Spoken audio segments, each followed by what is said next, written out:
एक तो ये है, स्लेट जी, एक ये है, वाह इसकी बड़ी जरूरत होती है जिंदगी में।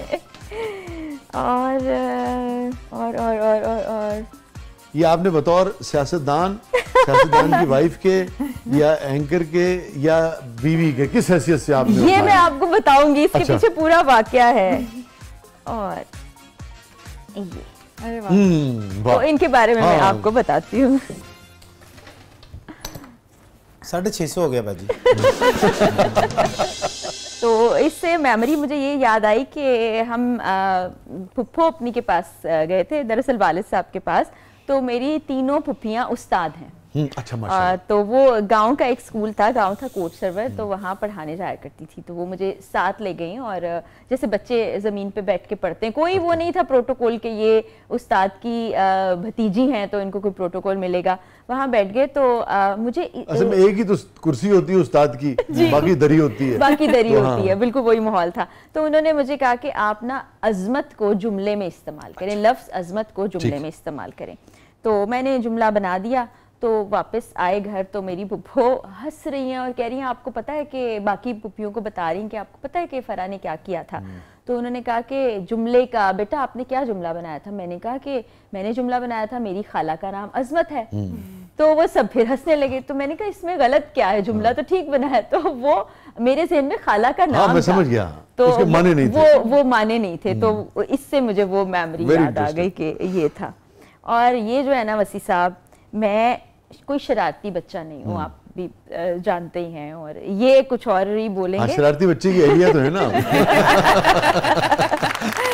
तो मेरे छोटे बहन भाई शरारती थे, वो शरारत करते थे और मैं जो है भागती भी नहीं थी। जाहिर शरारत उन्होंने की, वो भाग जाते थे और अम्मा के काबू में आ जाती थी। तो इस डंडे का जितना इस्तेमाल मेरे पर हुआ है वो किसी और बच्चे पे नहीं हुआ।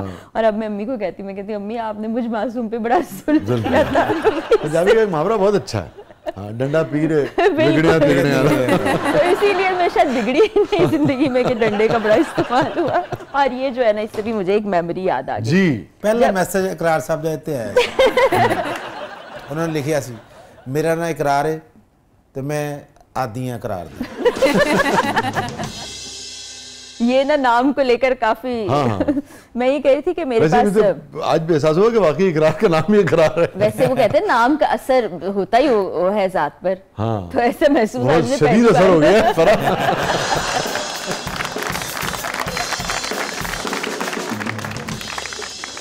तो ये नोकिया 3310 इसको कहा करते थे। तो मेरे पास LG का फ़ोन था, बड़ा स्मार्ट सा ऑरेंज कलर का, जैसे ये बॉटल पड़ी हुई है, ग्लास पड़ा हुआ है। तो मेरे ब्रदर इन लॉ के पास ये फ़ोन था, तो मैंने उनसे एक्सचेंज कर लिया कि मुझे इतना पसंद आया। मैंने कहा ये मुझे दे दो। और फिर ये इतना भारी होता था कभी कोई शरारत करे तो उसके सर पर भी मार दिया जाए। चोर चोरी नहीं कर सकता, मतलब छड़वा मारता चौक पे बेहोश हो जाता सी।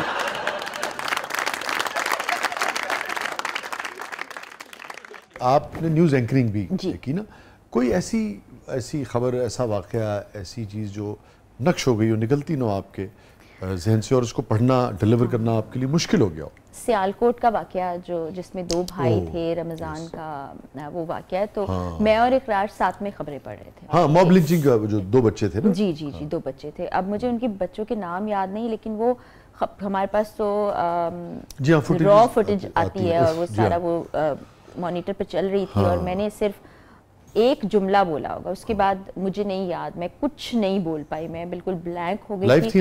लाइव थे हम लोग। तो इकरार ने पूरी ट्रांसमिशन की थी क्योंकि वो इतना ज़्यादा तकलीफ दे वाकया था कि वो बच्चे रोज़े से थे, उनके साथ जो हुआ, मतलब एक सेंसिटिव इंसान के लिए बड़ा ही। तो दोनों सगे भाई थे, बहुत तकलीफ दे था। उस पूरी ट्रांसमिशन में मैं एक लफ्ज़ नहीं बोल सकी ओपनिंग के सिवाय। फरा, इसी हवाले से मुझे आपसे बड़ी यानी कि कुछ अहम चीज़ें मैं आपसे जानना चाहूँगा, मगर वापस आकर ब्रेक से ना, हर प्रोफेशन के जो उस प्रोफेशन से जुड़े लोग होते हैं ना, उनकी शख्सियत पर कुछ असरात होते हैं। कोई भी डॉक्टर्स हैं, उनकी जो टाइमिंग्स हैं, वो जो कुछ देखते हैं, वो उनकी शख्सियत पे असर डालता है, उनके मिजाज पे, उनके रवैये पे, उनके अमल पे उसका असर होता है। इसी तरह से जब आपके पास ख़ास तौर पे हम भी जैसे हम खबर देखते हैं ना, तो हम अगले दिन देखते हैं या टेलीविज़न पे भी देख रहे होते हैं, मगर उसको डिलीवर करना, उसको पढ़ना, वो बिल्कुल मैं समझता हूँ उसका और मुख्तलिफ तरह का इम्पेक्ट होता होगा।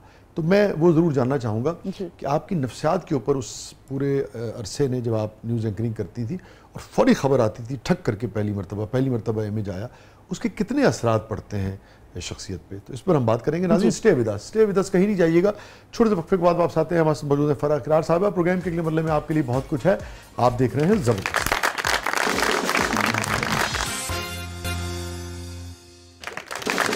वेलकम बैक नाज़रीन, ज़बरदस्त में एक बार फिर खुशामदीद। फराह, मैं ब्रेक पे जाने से पहले ये सवाल छोड़ के गया था कि कितने असरात होते हैं शख्सियत पे उन सारी खबरों के जो डायरेक्ट एकदम से अचानक आती हैं, उनको पढ़ना होता है और उनको देखना होता है।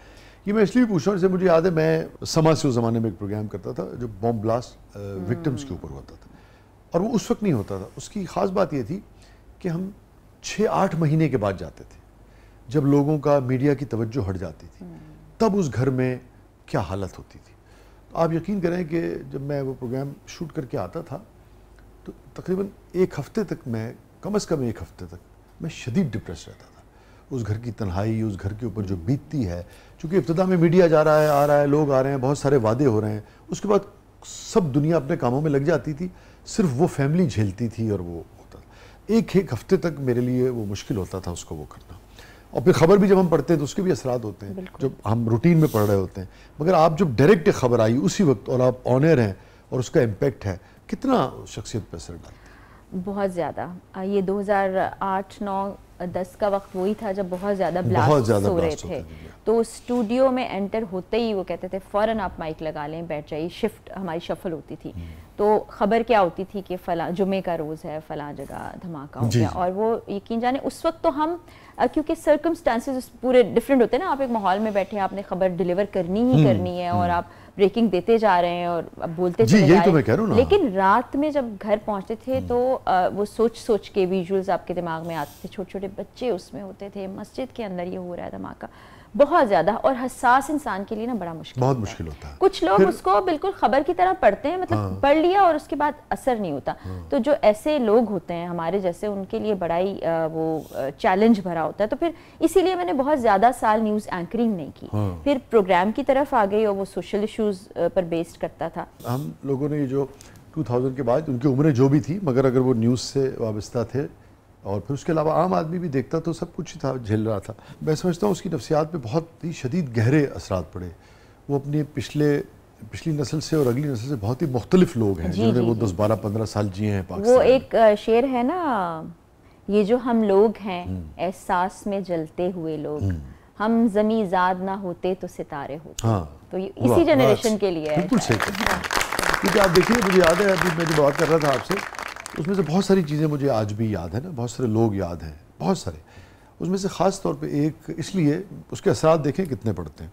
इसी तरह 6-8 महीने के बाद हम गए तो रेलवे स्टेशन पे, आपको तो याद होगा, लाहौर रेलवे स्टेशन पे इंसिडेंट हुआ था, ब्लास्ट हुआ था। उसमें कुछ कुली हजरात जो थे वो भी शहीद हो गए थे। और फिर जब मैं 8-10 महीने के बाद उनके घर हम गए, हमने उनको विज़िट किया, तो मेरा अगर हाफजा ठीक काम कर रहा तो 6 या 7 बेटियाँ थी उस आदमी की। आज इस बात को, मुझे उसको इंटरव्यू किए हुए भी 10 साल हो गए, 12 साल हो गए। आपको हैरत होगी कि मैं ट्रेन देखता हूँ ना, विसल, ट्रेन, पटरी, कोई भी चीज़ फिल्म में देखूँ, गुजरते हुए देखूँ, मुझे फ़ौरन वो कुली और उसकी वो तस्वीर जो उसके घर में थी और उसकी बेटियाँ याद आती।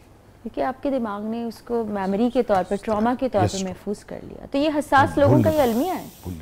और भी बहुत सारे, मगर वो तो बिल्कुल ही मुझे भूल नहीं पाता। जी, अल्लाह ताला पाकिस्तान पे अपना रहम करे जी, और सबको महफूज रखे, पूरी दुनिया पे, पूरी दुनिया के जो इंसान हैं अल्लाह ताला उन्हें महफूज रखे।